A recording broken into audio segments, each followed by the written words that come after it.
I'm Al McFarlane. Welcome to Conversations with Al McFarlane. Glad to be here Friday. It's the Healing Circle.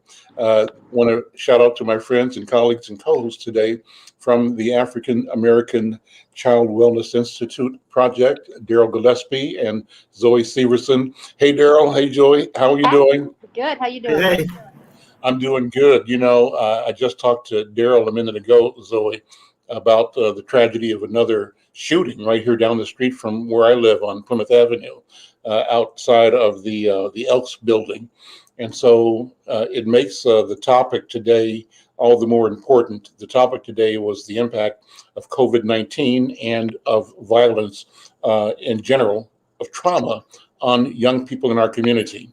And I wanted to start by asking you all just to, as clinicians, define trauma and define our concern as adults, parents, as leaders, and elders in community, and as professionals on uh, uh, identifying and naming what is trauma and how it shows up in us as individuals, and particularly as something that um, is impactful on our children. So I'm going to stop with that. And Zoe, I'm going to pass the talking stick to you first of all, and you can pass it to Brother Daryl. So, trauma is anything that causes us to feel kind of fear, to have um, experiences of flashbacks, to have anxiety, to be scared, to have the fight, flight, or freeze.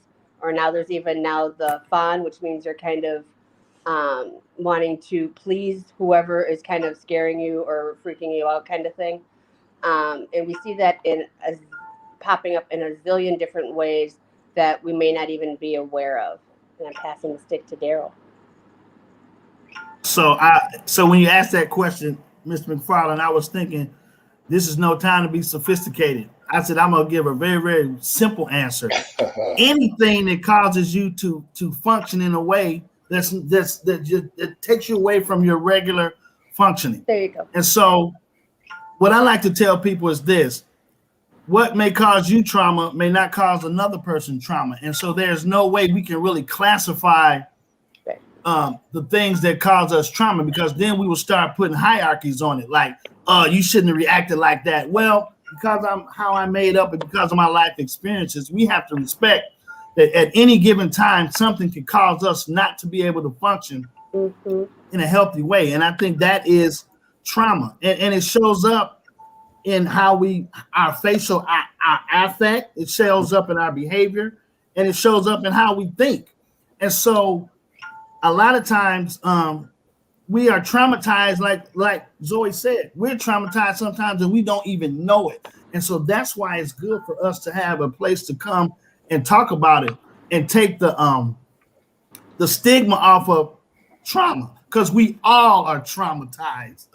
I think, and I'll say this, and I don't know if you want me to pass it to Brenda or not. Sure, please. Yeah. The fact that we're living as people of color already puts us in a traumatic situation. And I'll pass it to Miss Brenda or Dr. Gray. What, I don't know your title. Oh, please. Brenda, I know I need to address my elders right.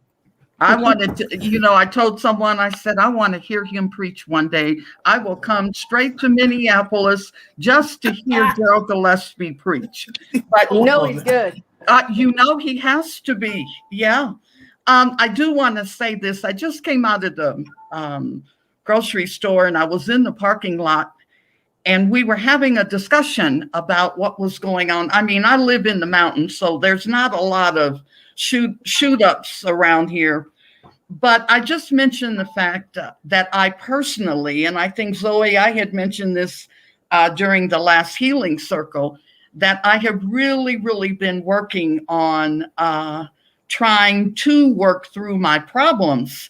And I really do miss my daughters. I haven't seen my daughters in 3 years. And so, because of COVID and they're in LA or whatever. But anyway, we got into this discussion about Black mental health clinicians and psychologists. And I made the comment that there would be no white psychologists that could understand what I'm going through. And my neighbors just resented it. And I said, I'm going back, and today's healing circle. So maybe I'll pull something out of this that will explain to me why I couldn't get through to them, that their life experiences are nowhere close to mine. And I was just like, okay, God, maybe I'm not doing this right. Maybe I'm not thinking about this right. But anyway, it's good to see you. And I'm very glad to be here.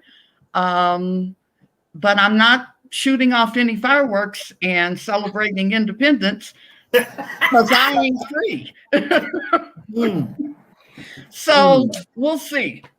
We'll see. When Liz Cheney decided that she was going to join with the Pelosi and the Democrats on investigating January 6th, that made my morning. Mm-hmm. Brenda, put your camera down a little bit. I said, we are making some headway. But anyway, thank you. Was I wrong, though? Are there white psychologists that could really understand why all of this is happening? I tell you what, I think part of the reason for them getting angry is their arrogance and putting all the stock in academia. And so we can understand there are things that you can learn from a technique standpoint to address certain things, but there's still, to me, there's a whole nother level of pain and oppression and dysfunction that we live in that folks just cannot understand. And again, I feel like people feel like they can tell us what's best for us without living in our experience. And that's a matter of impossibility. So I hope that you continue to tell them that, and there's no disrespect to None them whatsoever. But it wasn't personal. It's a reality that you can't treat. I just got out of a meeting, and I told a therapist, a Latino therapist, I said, when you was in school, did you learn about any Latino therapist? You learned about Freud and Ellis and Jung and Rogers and all these different psychologists that have theories that come out of their experience. And I told my ethics teacher, why? I said, as much hell as Black folks have caught, why don't we have a theory that comes from a Black person that we can study and apply to our practices? And we don't have that. So that puts it on us to continue to be confident in what we do and learn how to produce mechanisms that may not be Eurocentric, but they're still effective. And so let me jump in. Can I have a talking stick? I'll pass it to you, Dr. B. Come in. So I can write some philosophy down here. I love to hear Daryl and Zoe talk, because they are really in the know about how young people are dealing with mental health, and that teenagers and preteens, they come and see them, and I always call them the teenage whisperers. But other folks can say to them they can't hear, but they can somehow. It's palatable if it comes from Daryl. It's palatable if it comes from Zoe. So if it's coming from their grandma or their mama, not so much. So one of the things that I agree that white institutions don't teach Black models, but there are Black models. We have one in our clinic, our African-centered wellness model. We have multiple Black theorists, Wade Nobles, Naeem Akbar. We have Latinos like Dr. Lillian Gomez Diaz. We have lots of people. And our brother who came here one time to sit with us, the elder who's Mexican. So one of the things, Chicano. So one of the things we have to think about is who writes the history, who writes the rules, who creates the ethics codes, who judges us if we're right or wrong, who evaluates us as clinicians, when it's time to get our license, they're all white people. So I say Black clinicians, we have to go out of our way. Just like Daryl said, we have to go out of our way. The onus is on us to learn how to treat us. But I can tell you that competency is not equivalent with skin tone. Because there's a lot of Black folks who are blacker than something. Let's talk about Clarence Thomas. His values as a Black person, he's a real chocolate brother, but it doesn't speak well of his values. So there are people who are white who have closer values to us than Black folks like Clarence Thomas.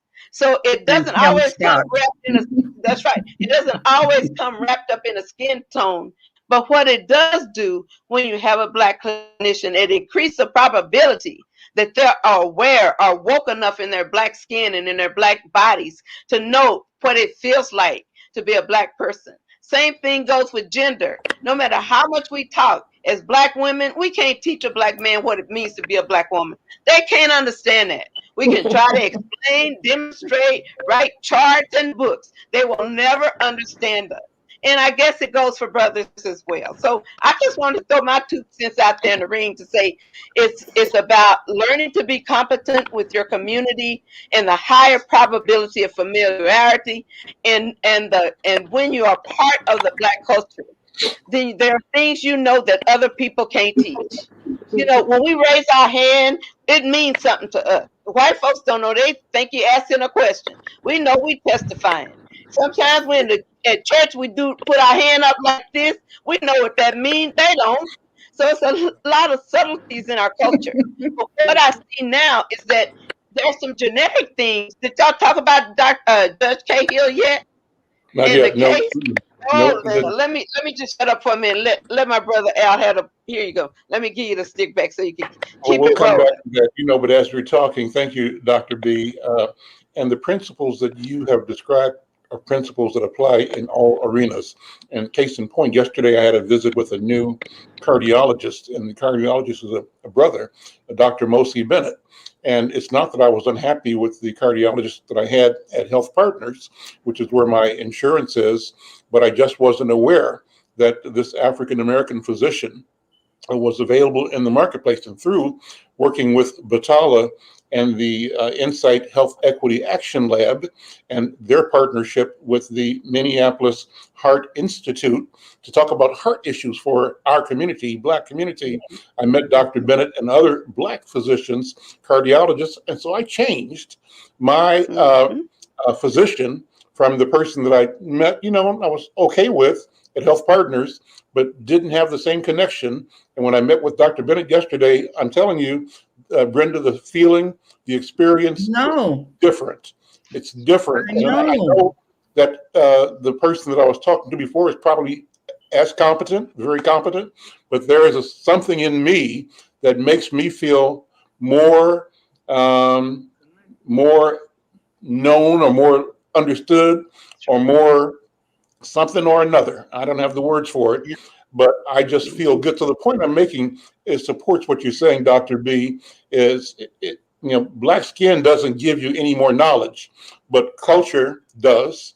And for me, it's a question of feeling like the person that is serving me is aware of all the things I bring in experience and in knowledge and expectations, those things that are spoken and unspoken. And for some, there's an inability to speak it because they haven't lived it.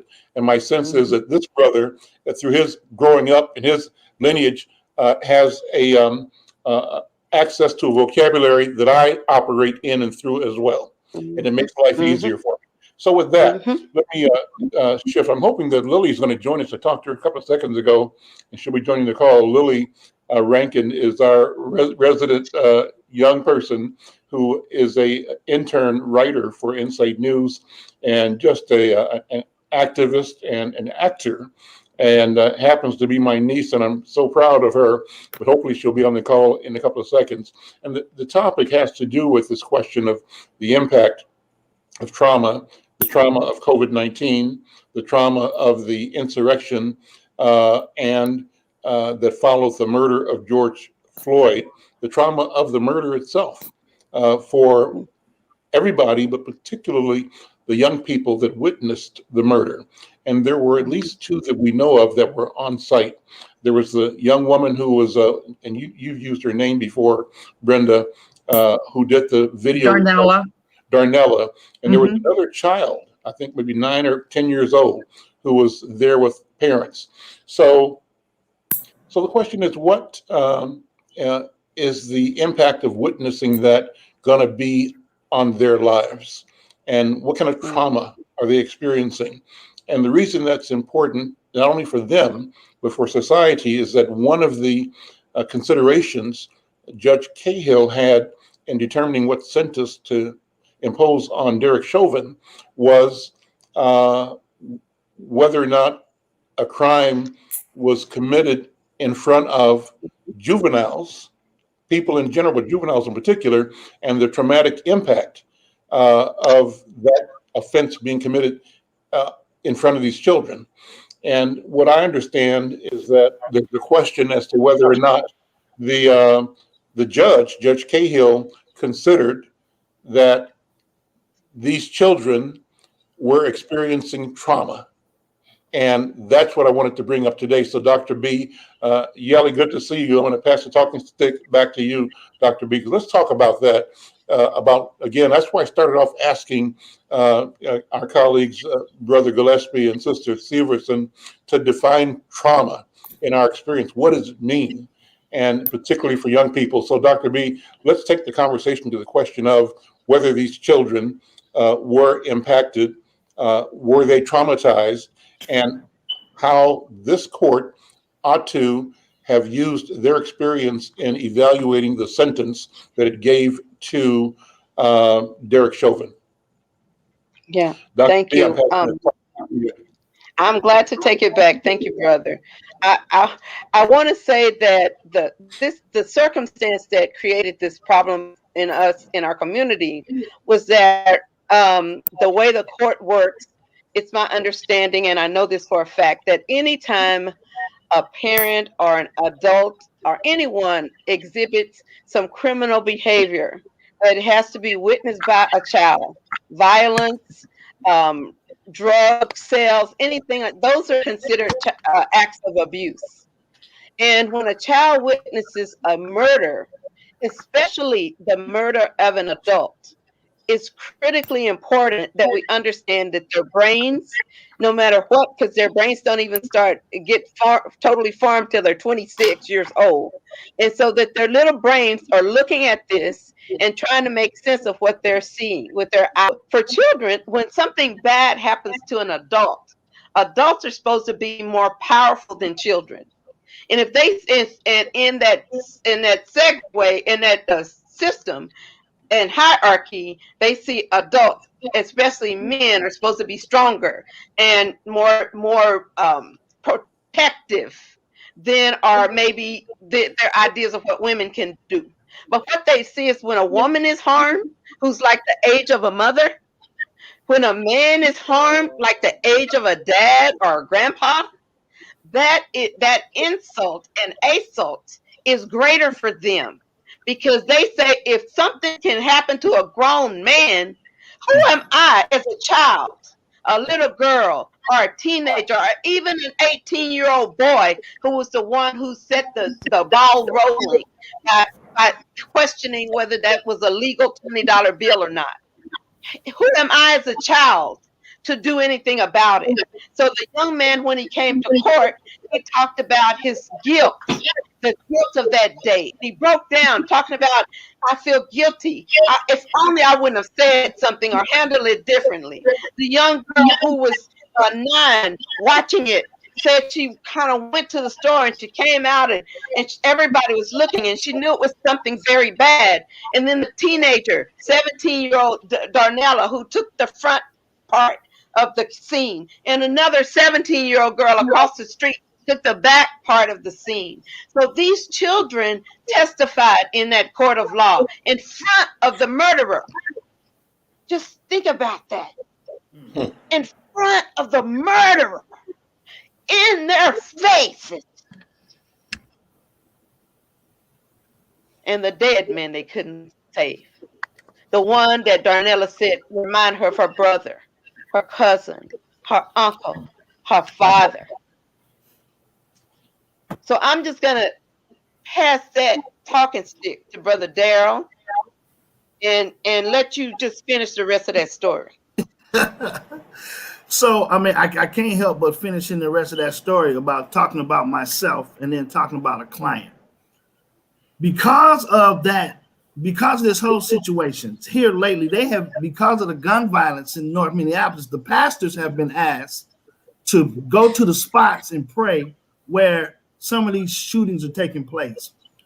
And I have been having visions of police killing me, white people shooting me, and I was physically and emotionally and spiritually scared. I was scared, and my brain is developed. I'm 54 years old, and I trust God, but I was scared to go to these different places. So Gillespie hasn't showed up that way, and I could mask it in. That's not how my gifts are used, and I can do all of that. But when it comes down to the core issue that I'm scared of getting shot because of a stray bullet or getting killed. And I know Chauvin had his knee on the neck of George Floyd. But I have little clients. I have 9 and 10-year-old clients coming into my office talking about they think they're going to get killed by a police. This is what these little boys are saying every day. They're having nightmares, they're having dreams, and they had nothing to do. They weren't there. So just imagine somebody who saw a man physically being killed by a policeman when you have all this hope and all this allegiance to a person that can keep you safe, and they're dead, and there's nothing you can do. And I think the trauma, if we defined it as something that stops us from functioning well, think about the kids' inability to process and think about that over and over and over and over and over and over and over and over again with nobody, because we are traumatized and we may not know it, nobody there to really open this thing up and talk about it and describe it and try to put some closure to it.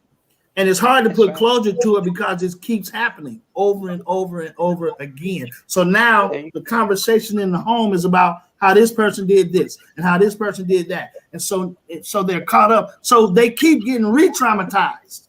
So we talk about the initial trauma, but now you got complex and trauma that's all working it all out. And so for kids, for the judge not to really think about that, to me says, again, we're not thinking about our babies. We're not thinking about them. Laws and policies are not made for us to be healthy, and which again speaks to us to be able to do what we need to do. And I'm gonna pass it to Zoe. Yeah, there we go. So exactly. I mean, when we've been re-traumatized, and it's one thing for us adults, as Daryl said. You know, it's one thing we kind of have some coping mechanisms. We've kind of lived life. We've seen this.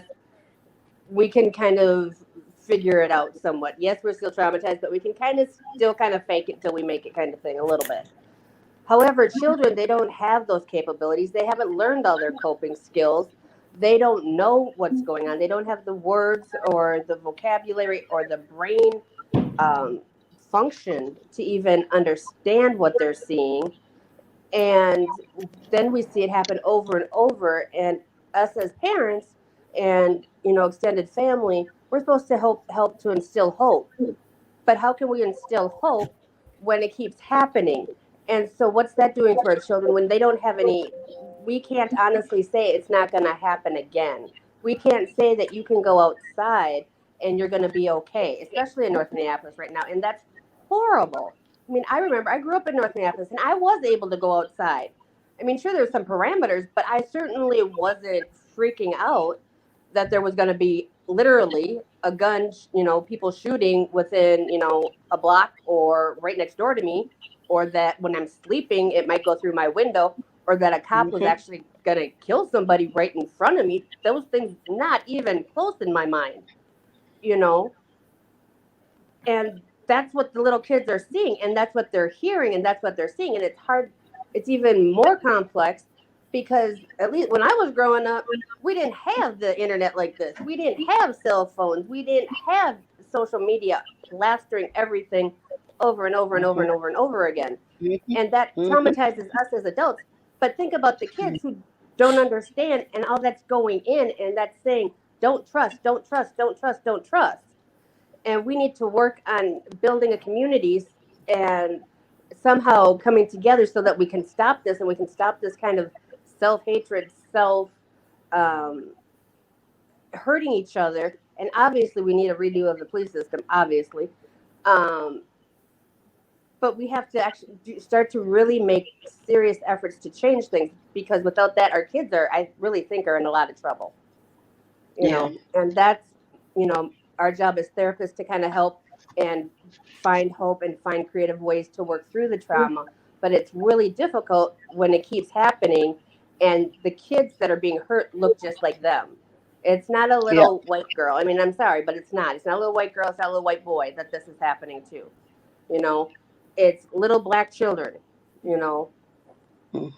and what that says about society, and it's really painful. And yeah, so I'll pass it to Mr. Yelly since you haven't talked yet. Okay, go ahead, Yelly. Thank you, my dear sister, and good afternoon, everybody. I was going to be running errands for Dr. B, and then when I read, while we were finishing staff meeting, somebody sent this news, breaking news item to us about George Cahill, saying what he said about the children laughing, and that was why he didn't take that into consideration. You see, here we go again. A Caucasian person who knows nothing about us, who thinks because he's a judge, now he's acting like a god. And he's going to tell us that black children or African American children, their trauma doesn't really matter because they were laughing. Who is he? He's not an expert on children trauma. But what gives him the authority or the audacity to be making judgment on these kids when he doesn't even have any qualification whatsoever on the subject matter? I mean, this arrogance of knowledge, arrogance of knowing that we know everything about black community when they know nothing about that black community. What gives him the impression that he can make a judgment and think he can get away with it? So what I see is this. I think I heard Brenda saying that she said something and a Caucasian neighbor of hers got mad. I don't know the perspective and the ramification of what was being talked about. I was sitting in the what do you call it? In the backyard, exactly, the waiting room, and I heard that. But then the issue is this: if they have never experienced what it feels like to be an African American or a black person, I don't like using that word black or white because nobody's black or white. But and that was a sociology of sociology to basically rationalize slavery in this country. So we're going to leave that alone for now. But then what gives this man or any Caucasian person the authority to make judgments on an experience they've never had to deal with in their life? What gives them that judgment is arrogance of knowledge and arrogance that they can just basically treat our body any way they want to treat us. So Minnesota, there's this so-called Minnesota nice. This is not being Minnesota nice. This is being Minnesota ignorant. And somebody needs to tell this person, or somebody needs to teach them how to make judgments. I mean, until they understand the subject matter, or they hire somebody who is qualified to make judgment on that subject matter. Not only is he wrong about making that judgment, somebody needs to, I don't want to say sanction him, but for him to even publicize that I'm not going to increase the number of years because the children. Who is he to even make that judgment when you don't even have that understanding of the children or that subject matter? I'm really, really, really angry, and I don't know if I'm making a lot of Never mind. I'll hang. I'm going to pass the stick back to Dr. B. Okay, thank you. I hear your anger, and I think it's a righteous anger because what that's doing is negating the value of our children. There's a Minnesota student survey that they do every 3 years. And the most recent one said that about 25% of Black children feel anxious, worried almost all the time. And I say, when they looked at those kids, that was pre George Floyd. The next one, I want to see what it looks like post George Floyd. I would not be surprised if those scores are even elevated higher because you can't feel safe if those who keep you safe aren't safe. You Dr. can't B, be. you said 35%. But then what is the significance of that compared to their cohorts who are Caucasian? And I think it was like 9% of white kids. 9% versus 25. Yeah, I think that it was just a great disparity between the two experiences.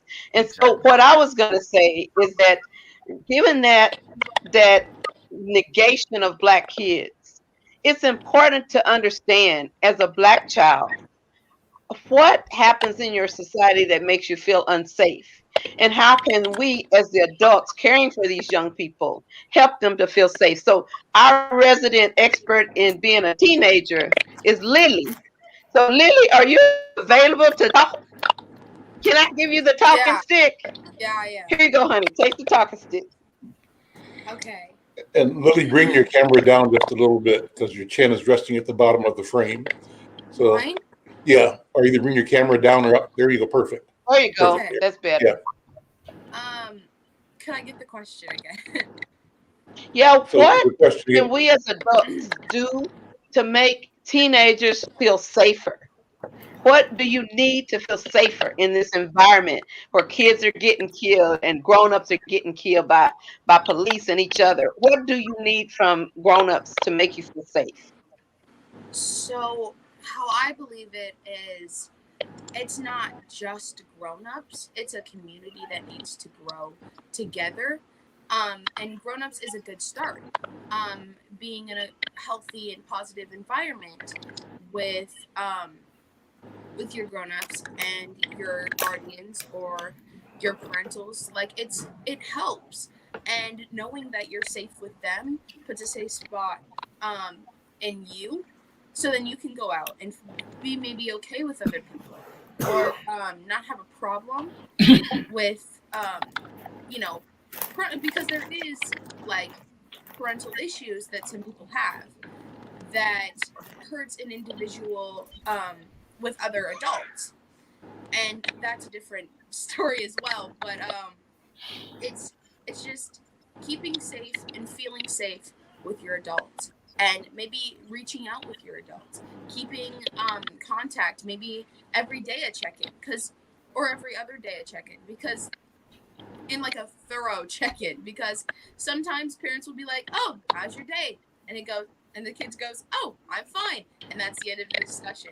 It's like it's a reach into how are they feeling, and maybe even getting into how the parents are feeling, so the kids can be like, "Oh, I understand that. Oh, I've had that happen," or just a healthy bonding moment there, and it would be really good and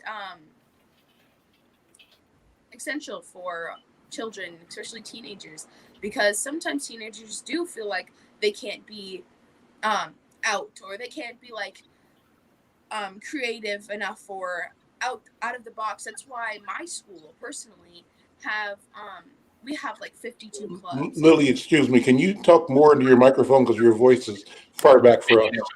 We need more volume from you, and I'm not sure if it's a question of proximity to your microphone. My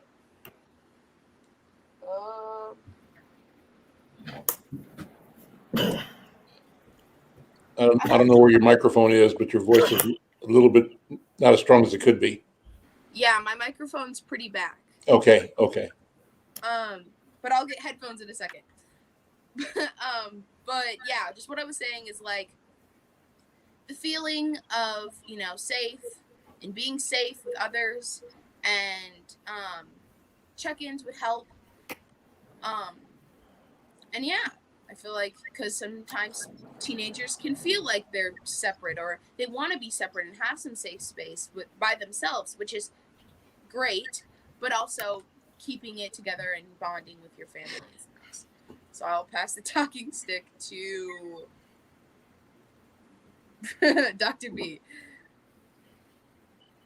Dr. B, we can't hear you. That's true. I muted myself so I wouldn't be making noise. And one of the things I was gonna ask Lily, and I'll ask her when she comes back after changing her mics, is that I'm hearing her say to us adults, her instruction is that we should not stay on the surface. Let's don't do a cursory, hey, how you doing? Because we got to do dinner or pick up laundry or whatever it is we're doing. Let's not be cursory in our engagement with them. Let's dig a little deeper and let's dig a little more often in terms of how was your day and not stopping at that, but going deeper about, well, did you hear about or what are they saying at school about? And I'm hearing her say parents and grown-ups who are in children's lives, teenagers especially, they kind of look like they push us off, but they really often don't mean to push us off. What they really need is a deeper conversation and a more effort on our part to get to know them, to hear them, to feel them, and to share with them our own experiences, our own advice. Is that sounding what you're saying, Lily? Yeah, is that right? That's what I'm saying. Yay. Okay. I'll hold the stick now and pass it to Sister Brenda. I'm coming from an educator and coming from a parent. First of all, I'm 74 years old and I can't get Derek Chauvin's face out of my psychic when he is down on George Floyd and he's looking at Darnella and the crowd, and it's like he's posing. Take my picture. I don't care because nothing's going to happen to me. Yep. And it was just something about not just the 9 minutes, but his facial. It was like, I don't care. I wanted to get him on May 25th, you know? And so what happens to Darnella and the little 9 or 10-year-old? They can't get that out. My youngest daughter's 40 years old. She's gone through more racism than I can ever. I mean, bringing in the Klan, bringing in CORE. I mean, we've gone through it in white environments, academic environments. And Gianni, she's not over it. And that happened when she was 12 years old. That's right. When she was kicked off of a school bus and spit on. She never did put that jacket back on that her grandmother bought her. And at 40, she's still talking about that jacket. So one thing that I think from an educator is that parents have got to start early, establishing that bonding. And they have to know that we are there for them no matter what they did. We've got to be able to give them that person they can trust. And a lot of kids don't have teachers, don't have parents. And when we did the interviews with foster care, I was blown away. What happens to these kids that are abandoned, who are afraid, and 2/3 of them are our kids. Yeah. So we've got to do some things. I'm not in Minneapolis, but I watch the news. And I just know we've got to start really bonding and making our kids feel that they are valued. And Daryl, I'm sorry, the church has just lost its way. Yep. I mean, we had tutoring, and we had sleepovers, and we had dinners, and we had picnics, and we jumped on a train, and God was still there with us. That's right. Right. Mm-hmm. Mm-hmm. And Teach. He's not there in some of our families. That's right. I'd been long gone. Al did an interview, and I just wrote an article. It's probably one of my best. I'm sorry, Al. I put my foot in that. These women, no, it's Hope Harper and Delina Harper and Lori Hill, and all of the people that Al has interviewed. That was it for me. I mean, I have never heard a story. The book is called God's Teardrop. And it was the most powerful story that I had ever read. And Al will tell you, I think he got that article at 4 o'clock in the morning because I couldn't sleep. I had to write it. And the trauma that these women have been through. And so now they're helping others. And you know that those women have children and they're trying to deal with their homelessness and their lack of job and not knowing who's going to eat and who's, well, we could go to the church. We could call up the pastor at 3 and 4 o'clock in the morning and say, my baby's in trouble, Pastor. Yes. And I need some. It doesn't happen that way anymore. Maybe in some ways, but not the way it was when we were growing up. And we had to be in church. Or either we didn't go to the show, Carver and Linwood, Al. You know, you went to Sunday school and you went to church. And then you could have your fun. But you're going to have morals. You're going to have values, and you're going to be in school. And if that's not the case, then we need to start over from scratch. And Al will tell you, the neighborhood we grew up in, if Mama wasn't there, Nanny was. So we knew we had fear in God, and we had fear in the adults that we trusted. Yes. And we have to start early. We have to start because these little kids, we were listening to Al, senior, not junior, but he was talking about how these kids are 9 and 10 years old with guns in their hands. Talking about, I'm going to smoke you out. My goodness, I was eating cream of wheat. I'm going to pass it over. I'm going to pass it back to Al. I want to pass it to Dr. B. Dr. B, go ahead. I'm sitting here thinking about how healing takes place and how the lack of acknowledgement of our humanity persists. And it's so insidious and deeply woven into the fabric of this nation that even we have internalized our less than-ness. We forget that the God who created the heaven and the earth and everything in it created us. And how on earth could that being so powerfully create us uniquely that there's no one else on this whole planet, not one exactly like us? Even if you're identical twins, you're not exactly alike. How did that God do that? And yet we don't honor it in ourselves.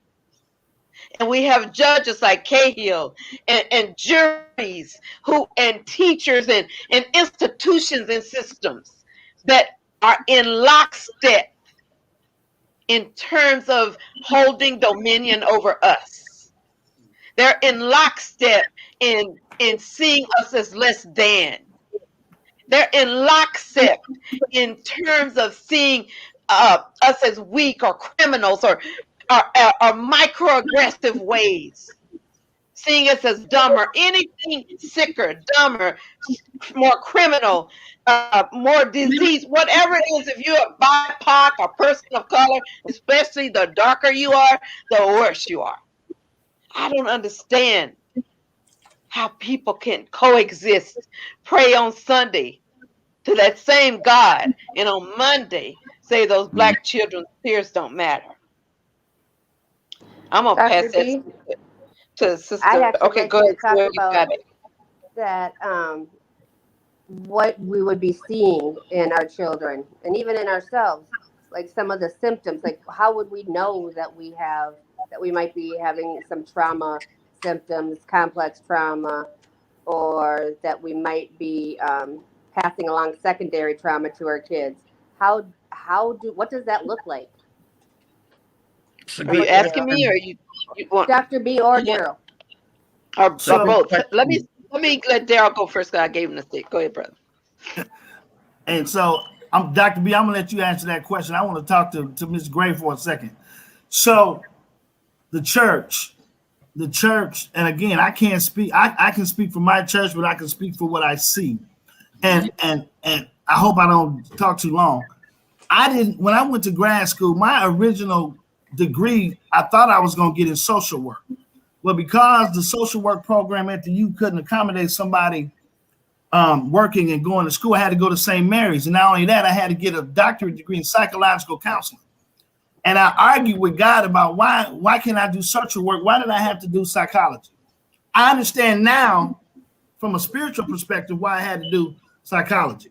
I had to do psychology so I could understand some of these things that I have to deal with not only my members and families, but the neighborhood and the communities that I work in. It is not sexy to do trauma work in the church.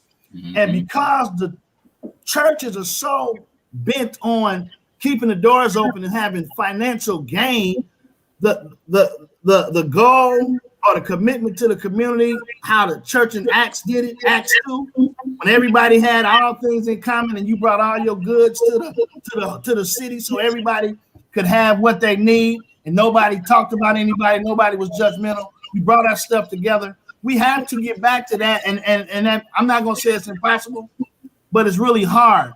When we get our men's talk, I said this. Some of these pastors are not living lives for our young people to even be influenced by them, because they're doing the same thing that the folks on the street are doing. And because of that, we have no influence. So when you talk about getting back to what we used to do, we got to get back to integrity, where what we do when nobody's watching should always be the standard of behavior that we should have all the time. And I think that's about caring for people, having stuff for people. If somebody's family's not handling, take the baby into your house. I didn't took so many people into my house, it don't even make sense. But it's not for y'all to, it's not for it to be on TV. It's not for y'all to talk about it. I just did it because it's the right thing to do. And that's why when I work with kids, they can hear me because they hear my heart.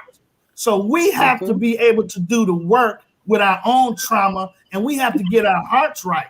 So then we'll know trauma has become so normal, Zoe, that we don't even know it's trauma. Its dysfunction is so normal, we don't even know the difference between dysfunction and what's normal and what's healthy. And that's why we have so much stuff. So we got to get some people who understand what health is, number one, and then help somebody without dogging them out. Help somebody without a hidden agenda. Help somebody because that's the right thing to do.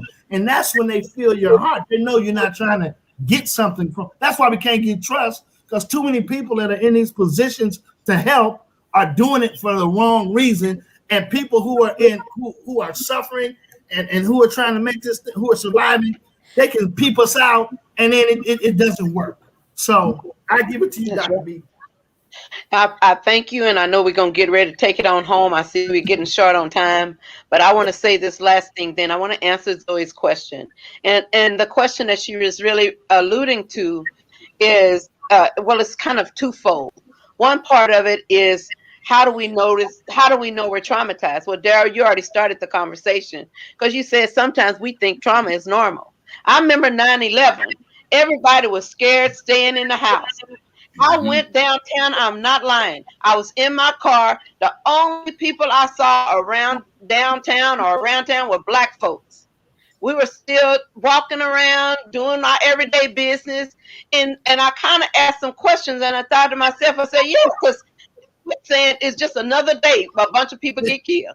And so if you're saying that, and that's the way you've normalized it, you're not going to be scared of Twin Towers falling on you. You're scared of that every day.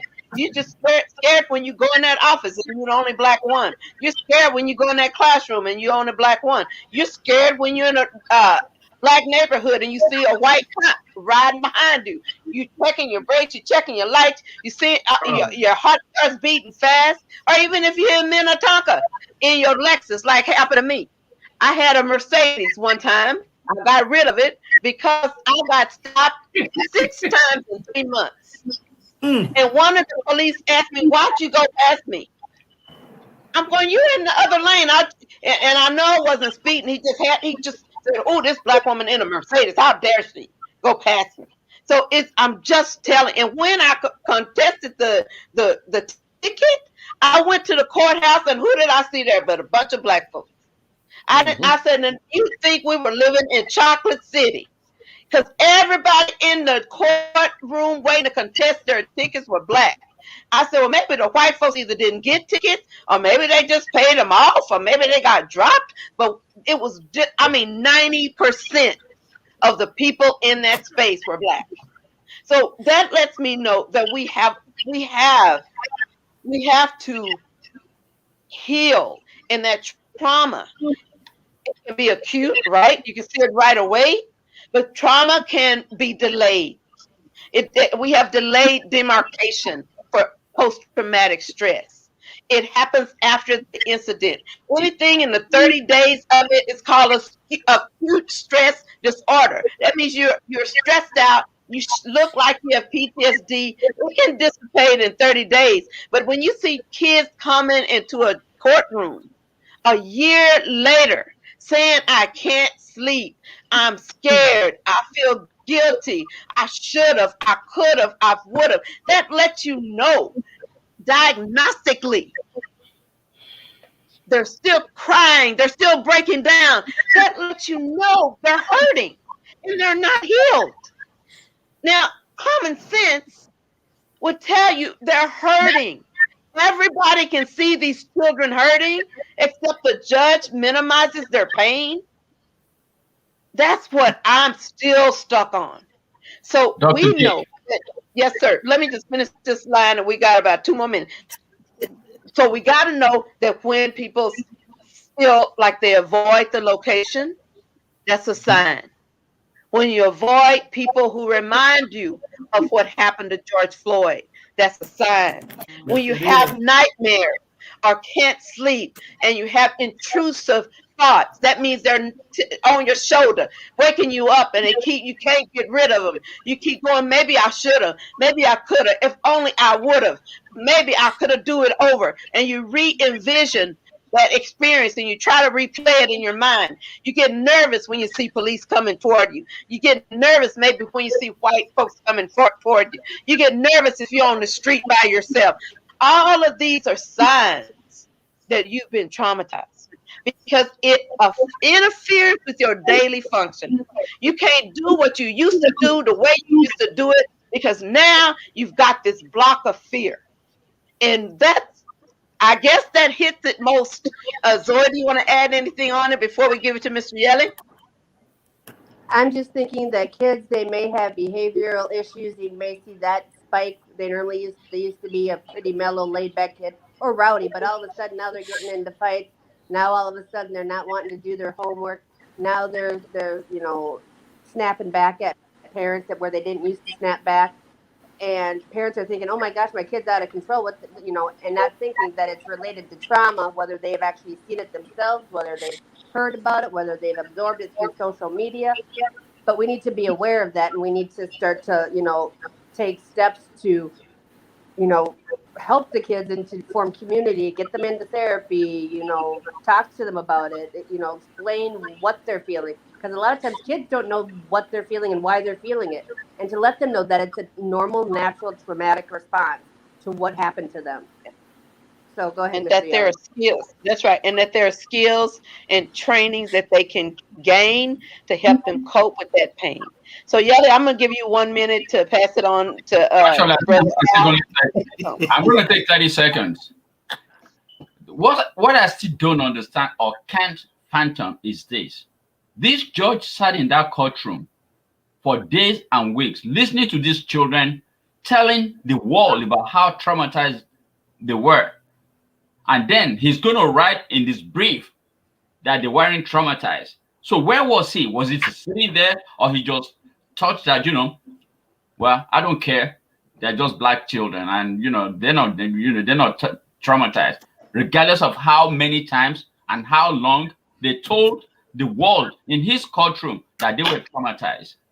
So help me, anybody on this panel, help me understand, how do we correct that? Let me take the. Go ahead. Okay, go ahead. I was just going to say, let me take the clinical perspective and give it to my brother Al. I was just going to say maybe the judge himself was traumatized, because we have this concept called dissociation where you check out. So maybe he checked out. It was too painful for him. I'm just saying, if he had that humanity, maybe he checked out. I don't know. I can't say.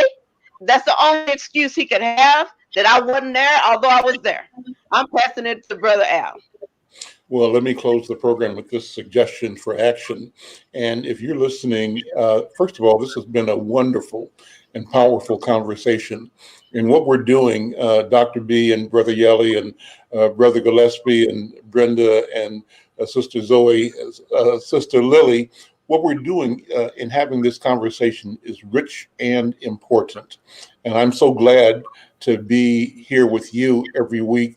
And my intent and my desire is that we expand this conversation so that people around the community, in our professions and around the world, can participate in the critical thinking that we're bringing to critical issues of our time. So what do? I think that if there's somebody listening, can be here or anywhere in the country, anywhere around the world, write a letter. Write a letter to Judge Cahill. And if you understand what we've been talking about, or if you don't, but you want to understand, raise the question. Here's what I think they said on the Healing Circle. And if that's the case, here's what I think. And you may agree with us or not. You may agree with the judge or not. But the communication, the act of putting yourself and your idea, your thought, your sensibility into the mix is what's critical right now. In summary, write a letter. Write a letter to Judge Cahill saying that you believe that there should be consideration of the traumatic impact on the children who were present at the murder of George Floyd, but not only those children around the world. Because in a sense, because of this technology, almost every child in the world knows the name George Floyd, and they know what happened that day on the corner of 39th in Chicago when George Floyd was murdered by a officer of the law. Write a letter and express your concern that our systems need to pay attention to the impact of these actions on all of us, but particularly on children. I'm going to leave it right there. I want to thank you all for this wonderful conversation. I'm Al McFarlane. This is Conversations with Al McFarlane. Today's program, The Healing Circle. We'll see you next week. Thank you, Dr. B. We'll keep it going. We'll keep it going. Powerful as ever.